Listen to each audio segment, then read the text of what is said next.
کہ جب کسی کی بیٹی پیدا ہوتی تھی تو ان کا کیا حال ہوتا تھا. وَإِذَا بُشِّرَ أَحَدُهُمْ بِالْأُنْثَىٰ، جب کسی کو بیٹی کی خوشخبری دی جاتی تھی کہ تیری آج لڑکی پیدا ہوئی ہے، بیٹی پیدا ہوئی ہے، تو اس کا چہرہ پریشانی کی وجہ سے مسودہ سیاہ ہو جاتا تھا.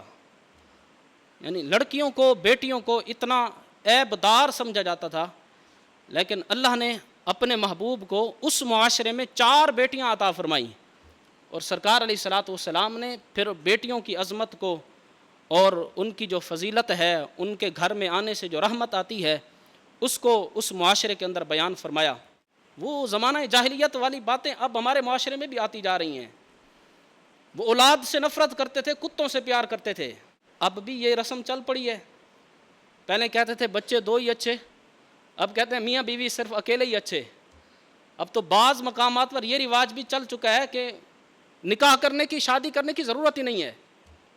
یعنی ہم جہالت کے ان اندھیروں کی طرف دوبارہ دھکیلے جا رہے ہیں اور ہمیں پتہ ہی نہیں ہے. وہ اولاد سے نفرت کرتے تھے، کتے پالتے تھے. سرکار علیہ الصلاۃ والسلام مدینہ پاک تشریف لائے، حضور نے حکم دیا کتا جہاں بھی ملے اس کو فوراً مار دو، قتل کر دو.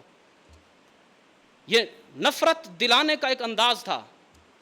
پھر جب عرب کے دلوں کے اندر کتوں کی نفرت بیٹھ گئی، پھر فرمایا کہ صرف کالے کتے کو مارو، جہاں بھی ملے اس کو مار دو.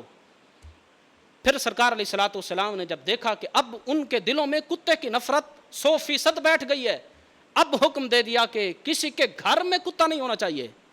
اگر کسی کے گھر میں کتا ہو یا تصویر ہو، سرکار علیہ السلام نے فرمایا اس گھر میں اللہ کی رحمت کے فرشتے نہیں آتے.